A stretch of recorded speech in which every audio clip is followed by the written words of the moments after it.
Today on New Age Pathfinders, we're going to be exploring the process of personal transformation through art. Fine artists have known for years that they become whole and integrated through the expression artistically of their feelings and emotions. But common everyday folk who may not be so aware of the creativity that resides within are only recently discovering the healing powers of producing art. The making of masks, the painting of pictures, the writing of poems, the expression of movement through dance can all be keys to the individual psyche, which can unlock blocks to personal happiness. Making art in a supportive, therapeutic environment can also put one in touch with strengths and purposes he didn't realize he possessed.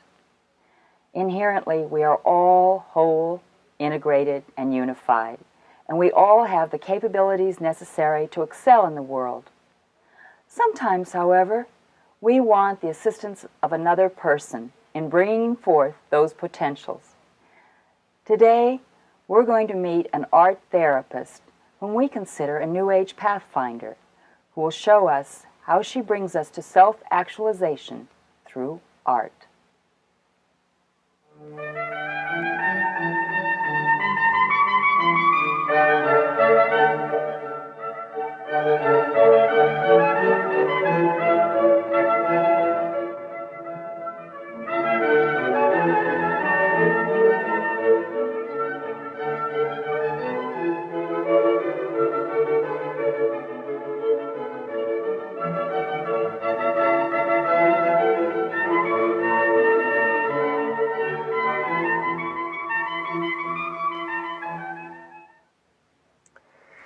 It's my entirely pleasant task to introduce our guest today.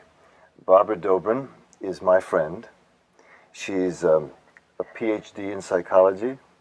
She's an artist. She's a marriage, family, and child counselor. She's the creator and directress of a creative change place in Newbury Park, which is just out beyond Agoura and Thousand Oaks, kind of at the end of Thousand Oaks.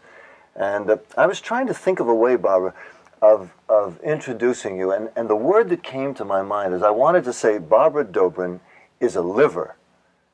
And I said to myself, well, I can't say she's a liver. That sounds like something down on the right-hand side of your body that cleanses the blood. But then I thought, well, that's exactly what you do. You cleanse the blood. Barbara Dobrin is a cleanser of blood. This is our guest, Barbara Dobrin. That's the most unusual introduction I've You're ever a liver. had. Thank you. Dr. Dobrin, what do you do at a creative change place, and what is it like out there? A creative change place is a counseling center, and we do counseling and therapy for those who are in crisis or need of some kind of help. And we have a hotline for people who call in wanting to have help with problems.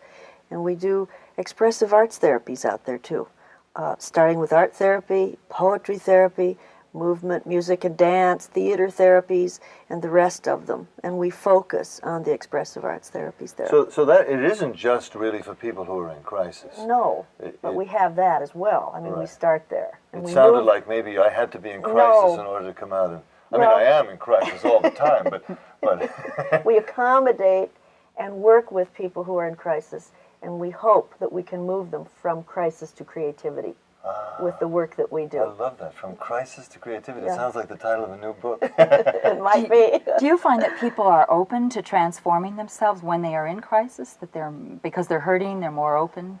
I think that's part of it. I think there's also resistance to going into therapy when they are in crisis, but the crisis moves them to do something about it. Well, now, were you the founder of the art therapy movement out at a creative change place? I guess you could say founder there, because I opened a creative change place last year and wanted to use art therapy as a basis for the work that I do. But it's an old movement. It's been around for about 35 years. Well, what are the arts that you practiced before you became a therapist? Weren't you a potter? I was a potter, and I was a sculptor, and I was interested and did theater arts and you were radio. a clothes designer? I did that too for a while. So you had a background in the arts before you came Oh, into yes, therapy? definitely. And at a certain point you said, enough of that, I want to do something else. I wanted to combine, because I thought that I needed more meaning in my life, and to combine art and therapy was what I needed to do on a personal level. And I wanted to share For that yourself. with others. For me, Right. it was a process that I went through, using the arts to heal myself. And I wanted to use that for other people, because I knew it worked. Well, Barbara, what do people do in an art therapy class? Make masks? We do mask making, we do puppet making, we do drawing, and what do you do with the puppets after you've made them? we use the puppets to have the people speak to each other through the puppets. They actually use them as little personifiers of themselves. Well, we spent a wonderful day out at our Creative Change place, and we did some filming out there. Let's see if we can take a look at what goes on one of your creative art days. Okay, great. Well, these people gathered together today are part of what we call the Expressive Arts Therapies program. They participate in mask making, storytelling, dream work, making magic wands, and all sorts of other delightful things that bring us to what we call transformation. The transformation of the self, growth, and change. That's what we're all about. And we make these masks so that we can explore our subpersonalities, and we can tell each other and tell ourselves more about us. And right now we're going to speak through these masks. Whatever comes to us, we will speak through and see what happens, because this is spontaneous work. We don't know. We don't have a script. So we will be who we are through these masks that we have chosen. My name is Pam, and one of the reasons I'm here, besides the fact that I like to play, is to explore dualities in myself. So I am a flamboyant gypsy, fortune-telling, crystal ball gazing, enjoying life. But now I am the high priestess, exploring ritual and change and transformation for myself and others through my esoteric knowledge. Okay. My goodness, I don't know why I'm here anyway. I don't belong in this group. I just came down from the mountain yesterday and I got dragged in here. Well, I don't know, maybe some of these people can be my friends. I sure hope so. I'm used to a one-holer up where I live. Of course, I stay constipated all the time because I don't like all those bees there. But anyhow, I'm Theo.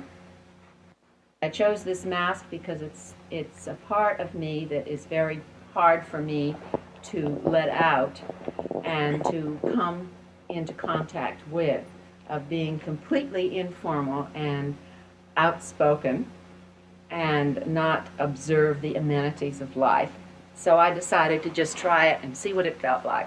I didn't know what I was going to say, just let it come. Hello, I'm Mr. Malleable. Call me Mr. Malleable. I can adapt to any situation. You put me on a leaf, I'll be green. Put me on the ground, and I'll be brown. But since I'm surrounded by these bunch of vegetables, I decided to be a carrot today. 14 or 18. 14, 18 what? Carrot. Oh, I have to take my mask off. It was so good. I can't talk that line. Hi, I'm Leonard, and I'm just here to express myself.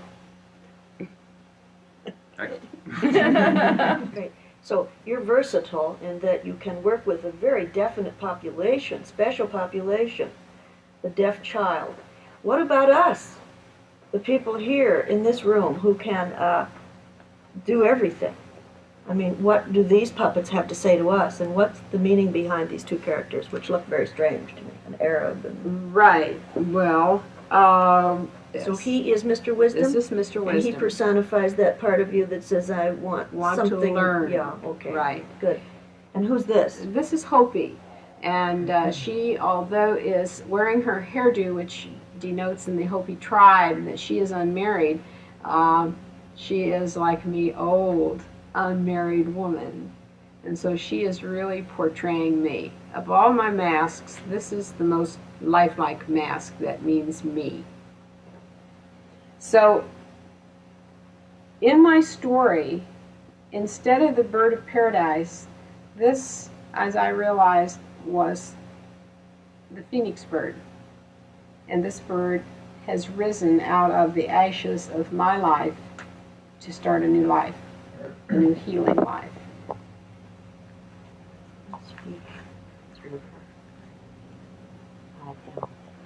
I am. I am able to heal myself. I am able to say no to those things that would add stress to my life, which aggravates my illness. And so I have learned to say no. I don't like that. For the first time in my life, I said I do not like the way I feel. I do not like the way you're treating me. And I ended a relationship. And I have never done that. I am, first of all, shamanistic mask, and I am a she-wolf from mythology. And my personality is that I'm very, very nurturing, very kind and very nurturing. Well, it was just fascinating to me as I watched Theo and Polly that as we heal ourselves and we go through this process, and I'll show you later some of my puppets that I use with children, we just naturally go out and want to give whatever we have gained through this process of therapy. As we heal ourselves, we want to go out and heal other people. Not in the evangelistic sense, but in a loving sense. We come from a universal loving area, call it the heart chakra, and we just take that love out to the community. And no one says do that. You just have something within yourself that you feel you must do it. I took a meditation trip, and I met a black leopard. And black leopards are usually mutant, but they're gorgeous. And he's a pussycat, really. Oh, why don't you put that mask on? That's quite an elaborate mask. It's got a face, and then it's got a whole bunch of other material hanging around. Okay. Now, would you please speak to us as the leopard? Please tell us your story. All right? Okay. As the leopard. I met Judy on my trip.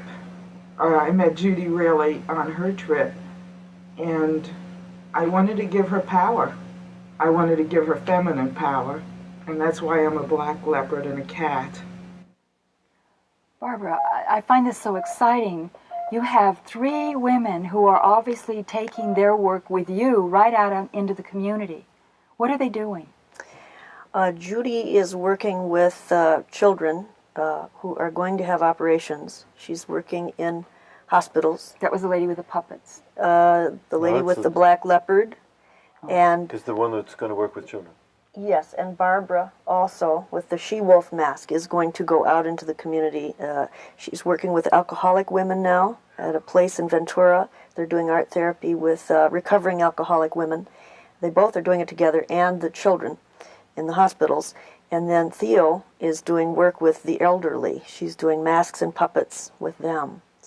So what people do are use the masks or the puppets to express feelings that they couldn't say without the use of these tools. That facilitates their expression much faster, yes. Now, you went through a process of making masks. Yes, I did. You have a life mask, a series of life masks that you made. Yes, I made life masks and molds from those masks and made more molds and kept doing it, kept going through my personal transformational process. We have some tape of that, too. Should we see that now? If it's ready, sure, let's see that. My transformational process of mask making, I started, of course, with a life mask, and then I made a mother mold out of plaster and was able to press mold clay, wet clay, into the plaster mother mold. And so I was able to pull out this purple mask that you see with the red background. And that face has 2 different sides to it. One is a matte, light purple, and the other side is more of a shiny. And I was getting in touch with the sides of my personality that I needed to depict in this mask. The pink mask with the open eyes is the part of my personality that is girlish and colorful and childlike. And I used the pink color to depict that part of my personality. The green, blue, and orange mask that looks so grotesque is what I call a grotesque mask. It has to do with the distorted parts of myself that I needed to get in touch with. The gold mask that you see with the horns is the part of my personality that I absolutely needed to get in touch with after the grotesque mask. This one is what I call the spiritual mask. I didn't know it at the time, but I made a lot of masks and storyteller with horns, which in the reading that I did had a lot to do with the spiritual self. So the balance was there between the grotesque and the spiritual mask. The polarities exist. This white mask, which looks very distorted, is porcelain, and it too was press molded into the mother mold, and when I pulled it out, it tore. And instead of throwing it away, I decided to keep it because it had a precious quality to it. And I know now that the fragile part of myself needs attention, and I need to deal with it. Moving from the torn and fragile and vulnerable self, of which I have a great amount, I moved into the pure self. I moved into the clean shell of my whole self, using the porcelain clay once again, using the mother mold, and pulling that shape out and keeping it as pure and clean as I could. And porcelain is a pure material, and getting in touch with the pureness of the material and the purity of my whole person was what I eventually got to after making this mask. Porcelain is a material that doesn't have impurities in it, such as iron or sand. It is a whole material, and of course in my striving for wholeness, I aligned myself with a material that is pure. And I'm always in transition, achieving and wanting to achieve the wholeness of myself. Boy, Barbara, I tell you, this stuff is really exciting. It's incredible to see an absolute graphic representation of various aspects of your own personality, of your own nature, and how they developed. But we also have some other stuff about different parts, different masks that you made, the storyteller mask and your moose dog mask, and I'd like to look at that stuff too. Can we look at that? Sure. One of the things that I started with when I started the process of transformation was to make this particular mask, which is really what I call the storyteller. Now, the storyteller has all of my stories in it, and all I have to do is use it, and it begins to tell what needs to be told. So that was the beginning of my process. And when I was making that, I was concurrently making these other masks that you see. Who's and this guy? This is Pi, P-Y, which later I found out was the androgynous me. And this is the final transformation of me, and her name is Cookie. And she is the whole person that I have been striving to be. So, in all this process, that was what led me into it. And this last mask is the one I spent hours and days laboring over and didn't know what it meant. And this one is called Pi. And I thought that it was a deer moose antelope head. And what I found out was that it really was the personification of my dogs. The dogs that had died? Yes. I had two dogs that were with me for about 17 years. And when I left my home in Topanga, my husband kept the dogs, and I just had to make this mask because it was my grieving process. I had to do that. It was part of my transformation. That was a way that I could let go of my sadness about those dogs. But I didn't know it for 8 months. Barbara, it's so wonderful how you are able to share your own process with others. Now, when you made the masks, you actually worked with your own face, right? Because when I was out there, you all helped me make a life mask. Yes. In fact, you made one right over my face. Yes. And a group of people did this. So this is the way your masks were first made. We start with the life mask, and then we go on and make other masks from that, or a creative mask that has nothing to do with the life mask, but we want everybody to go through that process. And then you begin to build on the inside of the mask. Well, we make a plaster mold, which is very difficult to explain right now, but that's one of the processes. Well, we have some footage of the mask-making process. Yes. So we'll be able to take a look at that and see how the process actually comes about. Yes. I don't think it was on. Whenever This mask-making process is called the life mask, and we're using plaster gauze strips that are wet down with water, applied to a face that has been Vaseline down. So this man has a beard and mustache and heavy eyebrows. So he had to put a lot of Vaseline on his face in order for the plaster not to adhere to the hair. And this life mask process is important because the exact image or exact replication of his face will be inside the plaster. It's important that when we apply this material, we go with a double edge around the outside so that it is reinforced, not jagged and strong. And if there are thin places, such as you see right here, then Pam and Amelia will probably be taking other strips and reinforcing them across the grain. And it's important that craft figures into this work. It isn't just making a mask and pulling a blank off. It's the craft that really is important. And in our work, I try to get the people to know that. In a sense, because plaster is a material that hardens rather quickly, we almost need to work against time. And so that's why I like to put 2 or 3 people together on this project so that it does happen quickly, because this plaster is setting up already.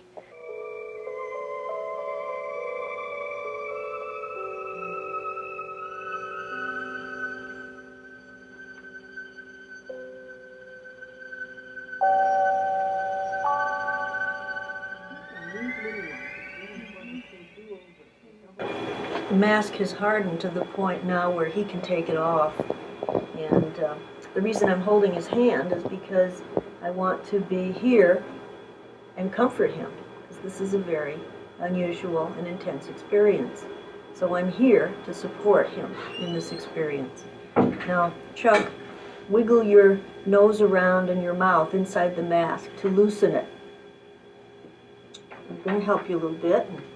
I want you to put your hands on the side of the mask too, because it is your mask, and just very gently, very, very gently wiggle it around and see if you can pry it loose. There's plenty of Vaseline in there so that that can happen.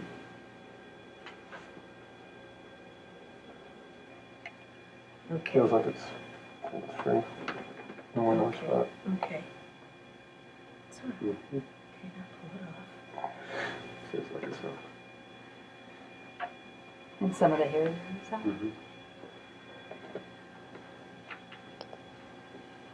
What do you think of yourself? Doesn't look like it. Doesn't look like you. Hmm? Yeah. The inside probably has more of you in it than the outside. The beard, you know, takes the beard and mustache. Take a lot. Now just lie down and relax for a minute. Why don't you tell us what your experience was underneath that mask? I thought it was going to be uncomfortable and maybe even scary, but it wasn't during the putting on of the plaster. Putting it on felt good. And it seemed like it went by a lot faster than the one that I did to someone else, the one that I did to Pam. Did you like being touched by us? I liked being touched, yeah. It was like a massage that way.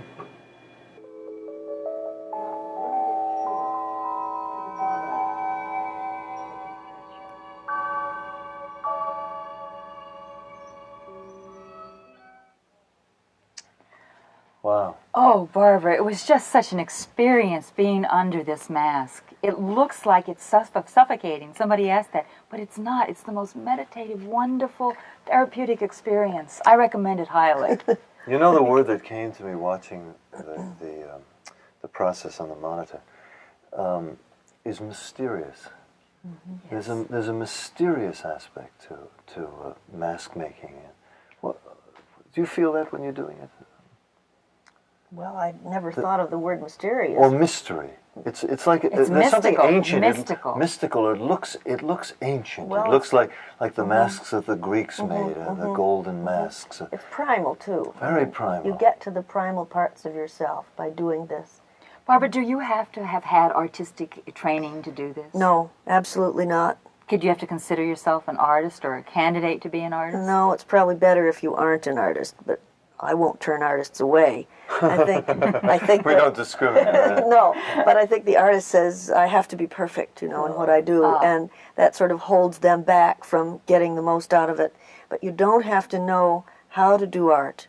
When you come to me, I teach you the craft, and what comes out of you is your own psychological process that is looked at through art. And what does it allow you to find out about yourself? What are some of the things people have gone through? I think I said it before, the subpersonalities, we get to touch on the parts of ourselves that we say no to. That's not me.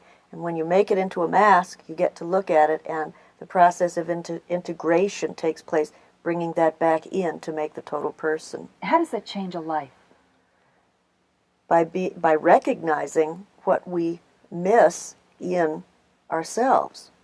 And so we change what we've pushed and out grow. Of ourselves. Yeah. By alienating it, we call it, in Gestalt therapy. And so to become a whole person, which I talked about before, is the goal of some people. And by doing this work, the process leads us to that wholeness. And man has a propensity for wholeness, and to be healed and fulfilled and happy. That's really what we want. So you're allowing us to be our own healers. I think so. I mean, I facilitate that process in you, but you have all the tools for it. And in this work, you get the tools. You get more tools for it. Journal and poetry and making art. And this has been so exciting. I just want to come back to a creative change place. How about you, Jon? Yeah, I'm changing already just watching this stuff. Barbara, thank you very much for being with us. Thank you We'll be out much. in Newbury Park soon. Great. Thank you. Okay. Take my mask off now.